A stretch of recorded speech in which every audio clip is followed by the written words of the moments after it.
and choose English. If you would like to speak or to listen to today's session in Ukrainian, please go to the interpretation section and choose Spanish. The duration of the event is 1 hour. It consists of welcoming remarks, the presentation of the joint pilot project, and Q&A session from media and partners. To those following the event online on Zoom, Facebook, and YouTube, please note that we will take questions and forward them to speakers during Q&A session. If you have a question which you would like to ask, please write them in chat box or comments. Please indicate questions and which media or organization you represent. Questions could be posed in Ukrainian or English languages. In case you face any technical issues, our support team will help you. And also on Facebook, we have Ukrainian live stream, and on YouTube, we do have an English one. Шановні учасники та учасниці, вітаю всіх, хто доєднався до нас сьогодні під час... Dear participants, welcome everyone who joined us during the presentation of the joint project Economic Empowerment of Women as a Response to COVID-19 Crisis in Ukraine, which is implemented by the International Labour Organization and Undp in Ukraine. Before starting our meeting, I would like to remind you of a few important technical issues. During the event, you will be provided with simultaneous interpretation. All participants of the Zoom presentation should select the language in which they would like to communicate and in which they would like to listen to the presentation. To set up the Ukrainian interpretation, you need to click the interpretation button and select the Spanish channel. If you prefer English, you should click the English channel. The event will last for 1 hour and it will consist of welcome remarks, a presentation of a joint initiative, and the online press briefing. Those who follow our event on Zoom, Facebook, or YouTube, I would like to point out that we are waiting for your questions to the speakers. If you have a question that you would like to ask, please write it in the chat. Please make sure to indicate your question as well as what community or organization you represent. You can ask questions in Ukrainian or English. If you have technical difficulties, our tech support team will be able to help you. We provide the Ukrainian broadcast on Facebook and the English one on YouTube. As the tech team has already mentioned, we first of all urge you to select the channel that you would like to use. I guess we are all set and all technical details were discussed. And now I'm honored to give a floor to Ms. Dafina Gercheva, UNDP resident representative to Ukraine, for her welcoming speech. Ms. Dafina Gercheva, you have a floor. Thank you. Anton, thank you very much. And good morning to everyone, distinguished participants, dear colleagues and guests. It is my great pleasure to welcome you all at the presentation of the joint initiative, Economic Empowerment of Women as a Response to the COVID-19 Crisis in Ukraine. As Anton has already mentioned, this project is a partnership initiative launched by the United Nations Development Programme and the International Labour Organization. Taking this opportunity, I would like to thank our colleagues from ILO for their commitment and excellent cooperation. I'm sure that this event will pave the way to further joint work and important advances in post-COVID-19 recovery of Ukraine.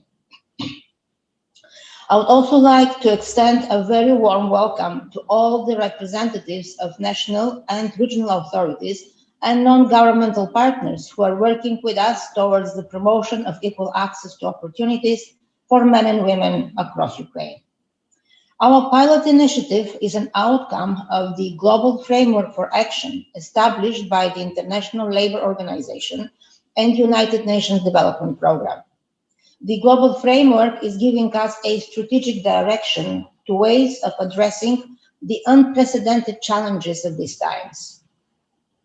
In September 2020, this framework came into force, thereby outlining 7 priority areas for future enhanced cooperation, namely joint communication, advocacy and coordination, employment, informal sector work and micro, small and medium enterprises, social protection, social cohesion and social dialogue, gender equality and non-discrimination at work, decent jobs for youth, and the humanitarian development peace nexus.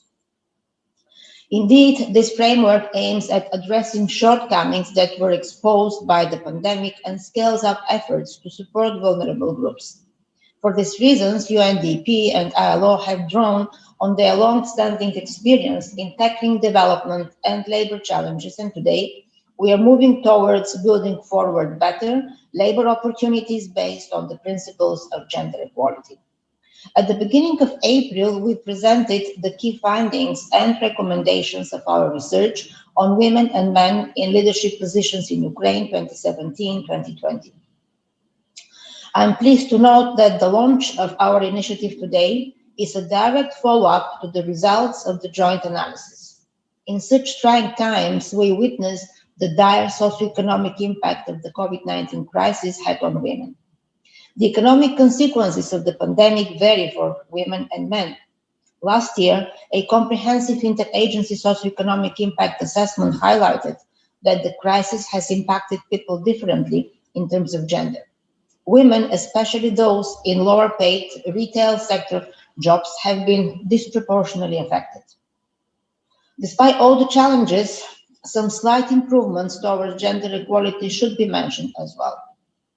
For instance, during the last 3 years, the overall share of women in leadership positions in Ukraine has increased by 0.5 percentage point to 40.48%. This is much higher than the global average of 29%. But while the country is doing better than most in this area, Ukrainian women still have lower incomes than men on average. The joint initiative Economic Empowerment of Women as a response to the COVID-19 crisis in Ukraine calls on promoting and supporting women's economic empowerment via strengthening institutional framework and boosting economic opportunities to improve women's livelihoods. The project will focus on local economic development with women's active engagement, especially those from vulnerable groups. I would like, therefore, to reiterate that the promotion of women's economic empowerment is a critical step that brings us closer to gender equality. I'm confident that this project will serve as a starting point for a great partnership, promoting equal opportunities and supporting women's economic resilience despite the formidable challenges the current crisis is posing. I thank you all for your attention, and I wish all of us productive deliberations. Thank you. Thank you so much for your remarks, UNDP representative to Ukraine, Ms. Dafina Gercheva. Now I'd like to give a floor to Mr. Marcus Pilgrim, Director of ILO Office for Central and Eastern Europe. Mr. Marcus Pilgrim, you have a floor for your welcoming remarks. Thank you, Anton, and good morning to everybody. Thanks for joining this short launching event. A pleasure to be with you. What I would like to briefly do is to answer 4 questions. Who are we at the ILO to talk about women economic empowerment? Secondly, what's our view on the situation of women in the Ukrainian labor market? Thirdly, what's the role of entrepreneurship in improving the situation? And then last not least, why are we collaborating with UNDP on this? And I'll try to make sure not to take more than 5 minutes. So since doing virtual events, I have this Chinese alarm clock next to my screen to monitor my time. Good. Let me come to the first point. Who are we to talk about this topic? I'm sure you know the specialized agency of the UN on world of work issues. And if we talk about women economic empowerment, I'm sure you will agree access to labor markets is a key issue. It's not the only one, but a key issue. We are a team of 70 people covering 18 ILO member countries in Central and Eastern Europe. The largest country we cover in terms of population is Ukraine. So that's why it is important for us to participate in this initiative. The topics we work on is, basically speaking, more and better jobs, social security, rights at work, and promoting social dialogue. And last not least, I would like to outline for you that we offer two entry points to the topic of women economic empowerment. One is a rights-based approach, so don't forget that the ILO is the custodian of international labor standards, and there are specific standards on gender equality and non-discrimination. And then secondly, we are also a technical agency increasing the participation of women in the labor market. And I would claim there is a strong business case for increasing female participation in the labor force.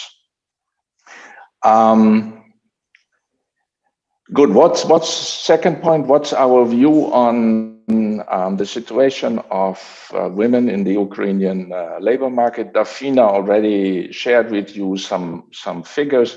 I would say for an opening remark, it's sufficient to mention the so-called gender employment gap.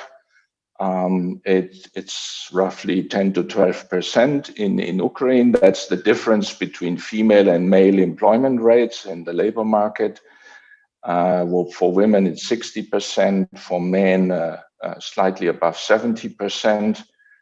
The EU average is 67% for women and 79% for men. So the gap is the same in the EU as well as in Ukraine, roughly 10 to 12%, but the employment rates in the EU are much higher, and this indicates what is one of the key problems in Ukraine. We have too high levels of inactivity. And then I would also question whether the EU average is the benchmark to go for Ukraine, because, I mean, you know, it's a group of 27 countries with huge internal differences. I would rather say the benchmark are some of the northern neighbors of us, like Sweden or Denmark, where you have female employment rates of up to 80%. That's a benchmark to go for. If we dig a bit deeper on why is the female employment rate lower in Ukraine, one of the main reasons is really the high inactivity of young women in the labor market, age group between 25 and 39, with family responsibilities. And that's not a good development because many of these young women are well educated. They should join the labor force. We all are well aware of the demographic development in Ukraine. That means overaging of the population, a shrinking labor force, and then secondly, also very important, the high emigration, labor emigration. Ukraine is one of the largest sending countries of labor migrants. And one of the few solutions we really have to solve the shortage of skilled labor in Ukraine is to increase female employment rates. And then Dafina also mentioned this, we can expect that the pandemic will further increase this employment gap I mentioned. So we do not yet have detailed data for Ukraine from ILO, but the ILO global estimates clearly indicate that female employment is declining to a larger extent than male employment. Good, I need to change gears. Third point is what's the role of entrepreneurship? Just let me briefly mention, it's certainly not a silver bullet to activate women for the labor market, but it's one of several possible interventions to increase employment. And I would claim, and that's the one thing you should please keep in mind, that the potential of this specific intervention in Ukraine has not yet been fully exploited. If we look at the share of employers in labor force, it's below 1%. For women, it's 0.7%, while the EU average is 15% of the labor force are employers. So there is a lot to do in this area, and this is the focus of this particular intervention my colleagues are going to present to you. And just let me add that the ILO is one of the largest providers of entrepreneurship training around the globe. The brand is called Start and Improve Your Business. So Google for it. You will discover in the last 20 years, more than 20 million people have participated in the program around the globe. And we brought the package to Ukraine some 2 years ago. Translated it into Ukrainian, trained local trainers with support from the Danish government, and so far trained some 1,700 potential entrepreneurs, 40% of them women. The biggest success so far for us has been last year, where the Ukrainian state loan program for small enterprises, which is called 579, and it stands for the interest rates the government is charging to companies, recommended the Start and Improve Your Business program of the ILO as the training to be taken when you want to participate in the loan program. Last point, and then my time is over. Why do we collaborate with UNDP? I think the main reason, from my point of view, is UNDP has a stronger presence in the entire country. We can use their infrastructure, and we can achieve a wider outreach to a larger number of beneficiaries by partnering with them, while we, I think, I would say, offer a specialized technical expertise on labor market issues and can bring in the brand of Start and Improve Your Business. So my time is over. Thanks for your attention, and back to Kiev. Thanks a lot for your remarks, Mr. Markus Pilgrim, Director of ILO Office for Central and Eastern Europe. I'm really glad to see more and more people joining us from various regions. And I guess we will jump into our presentation today. And I just want to remind everyone that you are more than welcome to post your questions, and don't forget to type in your media or organization so we can collect it successfully. So following our welcoming remarks, I'd like to pass the floor to Mr. Mustafa Said Ametov, Regional Development Program Manager, Undp in Ukraine, and who will be shortly followed by his colleague, Ms. Judith Dongus, Technical Officer, Enterprise Development and Job Creation, ILO Office for Central and Eastern Europe. So please, colleagues. Yeah, thank you so much, Anton. Thank you so much, Defina and Markus, for excellent welcoming remarks. Let me start. I hope you hear me loud and clear. Let me start with a brief overview of the project's background and the purpose, setting the scene for the presentation of project activities and planned results, which will be presented by my colleague Judith. So this project is all about promotion of gender equality and women empowerment in many ways and at all levels. At the national level, subnational, at community level, at the level of institutions, including public authorities and business membership organizations. And of course, at the level of women-led small and medium businesses, both newly established and existing ones, which will receive our support and assistance within this initiative. We have already established our joint team and are working closely with ILO colleagues to make this a very successful project, which will allow us to launch a bigger action at the next stage. Overall, the project aims to contribute to the sustainable recovery of living standards of COVID-19 affected population in Ukraine by promoting and supporting economic empowerment of women through improving relevant institutional frameworks, increasing economic opportunities, and improving women's livelihoods.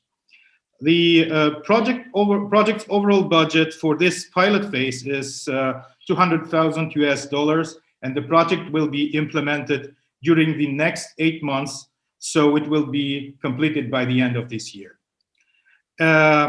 At subnational level, the project will be implemented in 2 regions of Ukraine, in Sumska and Rivnenska Oblast, which were selected based on a careful assessment of regions' multidimensional vulnerability to COVID-19 crisis, taking into consideration the economic situation, the development priorities, as well as the history of well-established and long-lasting partnerships at oblast and local level, and previous actions which were successfully implemented in the oblast. Of course, the list of potential target regions for this initiative was much, much longer. So we are now looking for opportunities to extend at the next stage of the project, potential next stage of the project, extend its coverage to other regions of Ukraine as well. The project is also about partnership and joining efforts for sustainable recovery and development. The efforts of UN agencies, Undp and ILO, the efforts of regional and local authorities. I must say that both regional administrations of Sumy and Rivne Oblast already confirmed their commitment and appointed focal points for this joint initiative. And it is also will foster joint efforts of both government and non-government actors. Well, in responding to the impact of COVID-19, the ILO and UNDP recognize the importance of stimulating economic activity in local communities and segments of society that are characterized by a high degree of vulnerability. Some figures were already mentioned by the colleagues. So the project implementation will primarily focus on the local economic development with active participation of women, those from with different forms of vulnerability, and especially those who belong to disadvantaged groups. It's worth to mention that the lessons learned in our previous actions and ongoing activities across the country assert the merit of tailoring support to business initiatives, especially through provision of trainings and mentoring around social development priorities along the targeted efforts that serve to strengthen the capacities of local authorities and aspects that conducive local economic activity and entrepreneurship.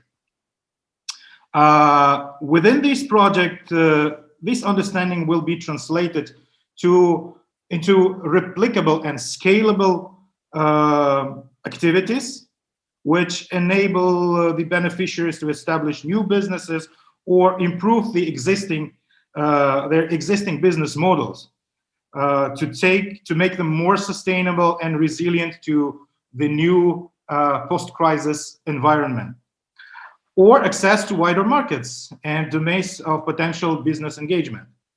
Moreover, the project will build on the opportunities of innovative digital solutions to help to strengthen business adaptivity, thus contributing to resilience towards future crises. So the basis for achieving the above-mentioned aims is structured around the 4 interrelated components. You see them on the slide, and they are inclusive policy dialogue, enabling the local environment, meaning that we are going to support mainstreaming the women economic empowerment into local economic development plans, and also work with local communities to improve their planning, and also come with concrete local programs for women economic empowerment, or specific projects which will be implemented in the future. The third component is strengthening business membership organizations, and I see that representatives of some of them are already with us online. So within this initiative, we will be also working with such organizations, helping them to become more skilled, more empowered, and knowledgeable about how to support women-led businesses and advocate for their rights. Lastly, the core, I would say, the key component of the project is improving entrepreneurial skills and advisory support to women-led businesses. As Marcus just presented, we will employ well-tested, replicable solutions and methodology, which is already proven to be very, very effective, replicating that in Ukraine, in our target regions under this initiative. We will now overview the project's activities and look in more details at the anticipated results. So I would like, with a pleasure, to pass the floor to my colleague Judith, but I will be also assisting her with changing the PowerPoint slides. So Judith?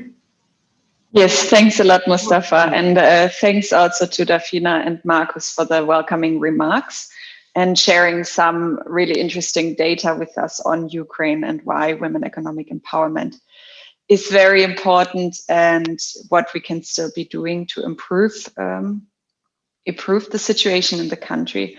So as Mustafa said, I'm getting a bit down to the nitty-gritty and talking about the technicalities on how we will be achieving the results that were just presented by Mustafa. And the first activity aims to address the topic of inclusive policy dialogue, where we will first be, which is done through a roundtable as well as a national conference. And this roundtable was actually already mentioned by Dafina earlier in her speech. It was in collaboration with another UNDP project that aims to strengthen business membership organizations. And that is a project funded by the Swiss government. This roundtable already took place in the beginning of April this year with approximately 130 participants from both government representatives at national as well as subnational level, representatives of academia, and of course also business membership organizations. The title of this roundtable was Women Economic Empowerment as a Pathway to Gender Equality and Resilience to Crisis. And after some welcoming remarks, there was a presentation on women and men in leadership positions in Ukraine from 2017 to 2020, where Dafina also said the end results were that there was a slight increase in women in Ukraine holding leadership positions. And that was then followed by a panel discussion that was mainly on giving further insights into how to improve the situations for women entrepreneurs and encourage female entrepreneurship, as well as how to improve the collection of gender disaggregated data in the country. Then, as a second point under this activity, we will be holding a national conference towards the end of this project, so approximately in November this year, where we will again be inviting all the stakeholders that were involved in all the different activities and also go beyond that, but from all levels. And there we will be talking about best practices and lessons learned from the project, but also best practices and lessons learned that go beyond the project. Then as activity 2, on the next slide, that is to enable the local environment where 4 local municipalities or communities will be selected in the 2 oblasts, via them expressing their interest in participation. The selection process is based on the level of motivation, the level of preparedness, and their development strategies focusing on women economic empowerment in particular. While this is taking place, there will at the same time be capacity building on leadership in economic development in both oblasts, again focusing on the topic of women economic development. And these similar initiatives on these topics, leadership and economic development, have already been implemented by UNDP in other regions in the country, for instance, in Eastern Ukraine. But this focus is new and will be piloted in the 2 oblasts. Then lastly, what has been taught in the capacity building trainings will also be applied. And the particularly 4 selected communities will be given support to review the programs they have to support women-led micro, small and medium enterprises, and receive consulting to come up with either programs to improve that, or depending on the level where they are standing and how much they already have for women-led MSMEs, they might also be receiving direct support to have targeted projects to be implemented. Then as activity 3, we are going down to the level of supporting business membership organizations to support them to have more tailored services for women-led businesses. And here we have already selected 2 business member organizations to receive training on a specific methodology called Women's Entrepreneurship Self-Check, in short also WeCheck, which is a process where first they're being introduced to the methodology, and then together with facilitators, the BMOs, in short, business membership organizations, will be doing a self-assessment that guides both organizations who provide financial and technical business development services to entrepreneurs and small and medium enterprises in adopting more and inclusive and gender-sensitive approaches. And yeah, the objective of this process is to reach institutional sustainability and inclusiveness of the business support provided by improving the service offers to women entrepreneurs. During this process, an action plan will be developed with the BMOs and their members of staff. And then some of the initiatives that are being developed in the action plan will also be piloted towards the end of the project cycle. In total, there's a focus on 3 areas, which is clients and outreach, products and services, and then the strategies and operations. Why it's interesting for business membership organizations to participate in such an initiative is definitely because they can increase their outreach, also because there is more targeted service for a larger share of potential entrepreneurs and MSMEs, and thereby they can increase their revenue and or improve their reputation, and of course also get a recognition from a wider community, including ILO and UNDP. And then lastly, activity 4 is really focusing on the capacity building of women. And that is twofold part. So on the one hand, as has been mentioned, we will be training women on the SIYB methodology, short for Start and Improve Your Business, which is a well-tested methodology and has been implemented in over 100 countries. But also, as Marcus has already said, we have been implementing this in Ukraine throughout the country. In this project in particular, 100 women will be selected who will already have an idea of what business they would like to create, but don't really know yet how to do it and are lacking the tools. And then this, by giving them training in the first 2 modules of this training package called Generate Your Business and Start Your Business, they will be receiving training on how to write a business plan.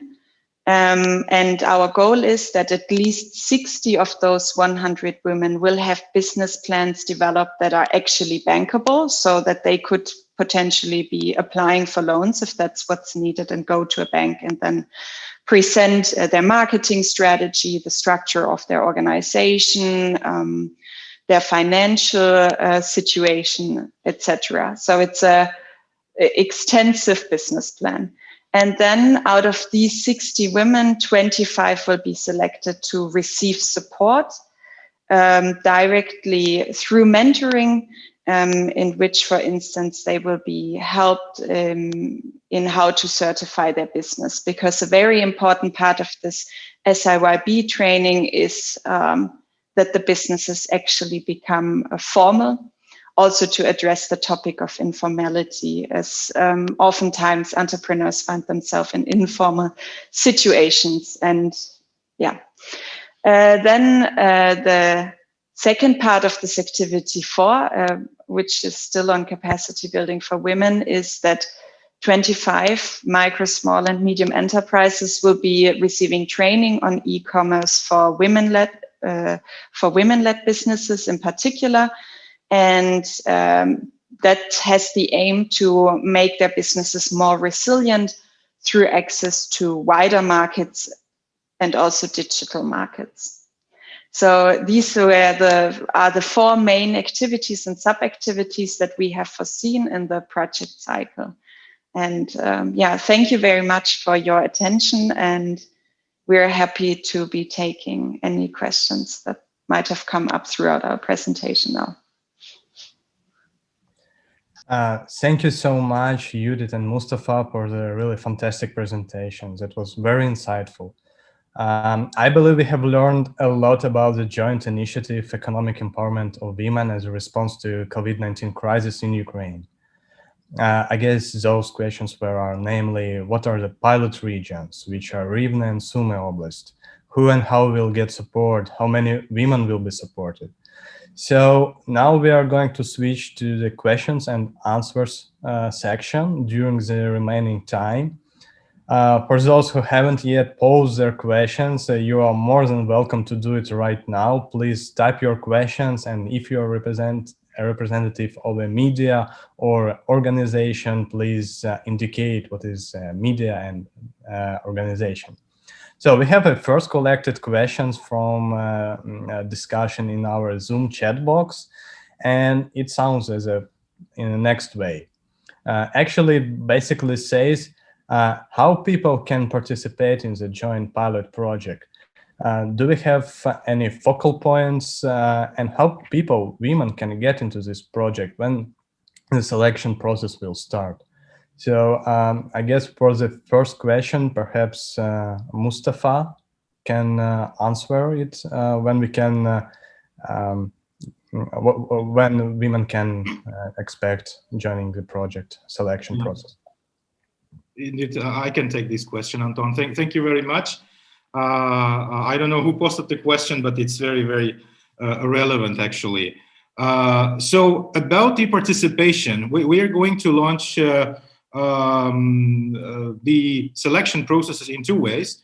Actually, one way will be of selection of those local communities and their authorities to be supported within the activity 2, thus to who will be receiving the capacity building support, and that will be made in cooperation and partnership with regional administrations. So very soon we will be reaching all local authorities, all territorial communities of our targeted oblast, Sumy and Rivne, with a proposal to submit the expression of interest to participate in this initiative, both as the targeted communities to receive consultative and expert support, but also to nominate some potential participants to the capacity building program.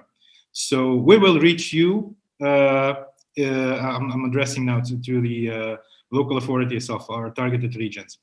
But we also are going to organize a process of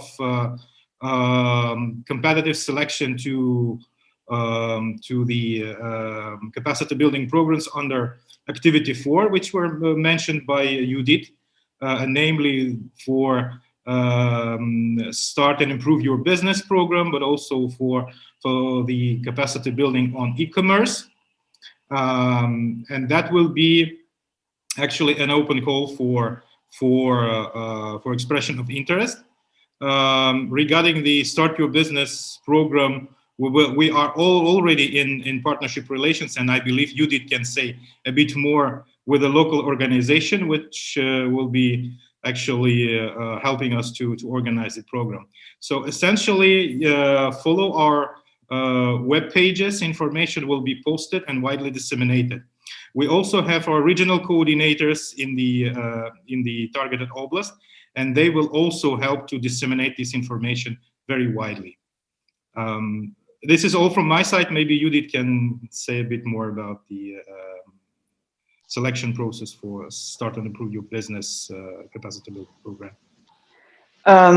Yes, sure. I think Mustafa already covered it quite well. So, but just on the SIYB training and how those women entrepreneurs are being reached. So there will be an open call for proposal. But then we already have trainers in both regions, both Rivne and Sumska Oblast, and I'm also happy to report that also in our trainers, we see it as very important to have women represented. So not just in the people being trained, but also in the people giving the training. So we have a almost equal share of women and male trainers in both regions. And while there is an open call for proposals for those women to be able to apply, and they will have to fill in a questionnaire, including what their business idea and what their business plan is, we will then have those trainers select the potential participants. So unfortunately, not everybody can take part, but there will be a selection process from the trainer's point of view, who see the largest feasibility and potential. Then there was also the question raised by Mustafa with regard to the two business membership organizations. I think I have mentioned that we have already selected the two business membership organizations. They were also present during the roundtable in the beginning of April. And actually, the moderator was of the panel discussion was Ms. Julia Saika, who is the president of the Leagues of Business of Professional Women in Ukraine. And that is one of the business membership organizations that we are working with. And then the second BMO, who we are in contact with, who was also a member of the panel discussion. So whoever was part of the roundtable might have met him also. It's Mr. Rodion Kolishko from the Confederation of Employers of Ukraine. So we will be working with both of those BMOs for now. Thank you, Judith and Mustafa. So actually, Judith, there was a second question, and you already answered it. It was right about business organization and what was their role. So thank you for actually foreseeing the upcoming question and answering. So I will just move on to next question, because we have more and more questions are coming in. And I see that actually a lot of questions were posted about how, when, and where potential participants can get into the project. So I'd like to sum up that was already been said. There will be an open call. So please stay tuned and follow your regional, local authorities and Undp in Ukraine. Also, if you'll have a look, our participants will have a look into the chat box. Our regional coordinators from Undp have typed in their contacts. So we have regional coordinators in both Sumy and Rivne Oblast. So the next question is, actually, I've seen a couple of this question. Is it planned to extend the project to other regions? And actually, what are our future plans, and what about other regions? I can see something about Chernihivska, Kherson Oblast. So what is the general idea and plans of the project? Mustafa, perhaps you can. Yeah, well, maybe I will start, but I think we have a common vision that from the very beginning, this pilot initiative was considered as a processor, as a pilot for launching a bigger program. So we will also, in parallel to implementation, also join our efforts in resource mobilization, and we will be looking for opportunities to extend this program. So from what we see, and there is a strong evidence that these kind of initiatives are highly demanded in all oblasts of Ukraine. Actually, hundreds of local communities are facing these problems. Therefore, the demand is huge, and we'll make our efforts and try to mobilize more resources that will allow us to extend the geographical coverage of this project. So so resource mobilization for extending this project will be another important activity of our joint work. Judith, maybe you would like to say something. Yes, I mean, I think as Mustafa also said, we are very much on the same page. From the oblasts that now I heard from what Anton was saying, for instance, Kherson, I can say we already do SIYB training, but not the other initiatives. And also on this women entrepreneurship self-check, for instance, this will really be piloted for the first time in Ukraine. It has been implemented in other countries, but not yet in Ukraine. And we are looking to also create a base of several facilitators. So while we might not be in need of more than one or two for this project right now, we have foreseen for the first phase where we are training facilitators to help us working with both BMOs to train several facilitators now with the hope to then be able to roll out another recheck with other BMOs in the country faster, as there will then already be a base of facilitators ready and on call. Yes. Thank you, colleagues. So also we have some more questions. And could you please specify if there is an age limit for participants or their level of professional experience? Does the project target recent graduates without experience? So we are really looking into to discover who are these people. Well, I think for the first part, Judith can answer it regarding the participants of Start and Improve Your Business program.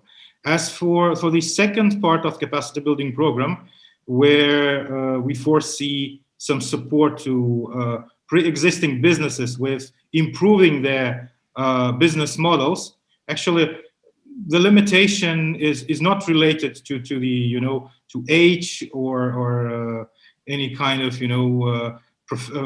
educational background, but rather it will be looking at the existing business models and how it can be improved with giving the access to digital markets. So there should be, of course, some basis, so some pre-existing business for improvement, but otherwise no such limitations are envisaged. And Judith, over to you. Yes, I understand the question on age. So SIYB per se doesn't have any age limitations, so anyone can apply. I would assume it would be ideal if the person has reached an age of adult age, so that it's possible to apply for a bankable loan, for instance, as the idea of particularly those two packages that we will be training on now is really to develop a business plan and then be able to, for instance, apply for a loan or participate in the 579 program.